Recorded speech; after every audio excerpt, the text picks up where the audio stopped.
Good day! So, ito yung aming final project for OOP 101. Ang game application na ito ay tinawag namin na Color Game. Ang frame na ito ay meron title na Color Game. Tapos, sa loob ng frame, meron siyang Welcome to the Color Game.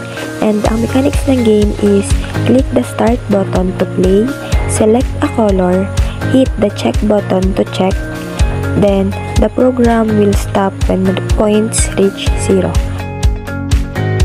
Then, after mabasa yung mechanics, click the start button to start the game. After maklik yung start button, may another frame na lalabas. Tapos, sa loob ng frame ay merong 5 buttons na different colors. Yun ay red, green, blue, yellow, and orange.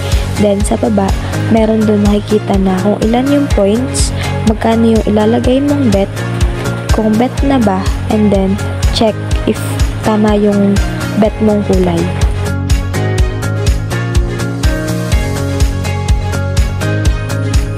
For example, maglalagay ng bet na 100 pesos. Then, pipindutin yung bet.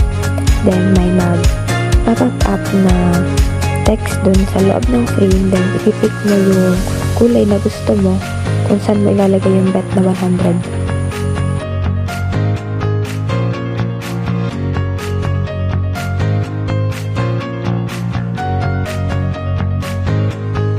For example, ang pinili ng user ay yellow.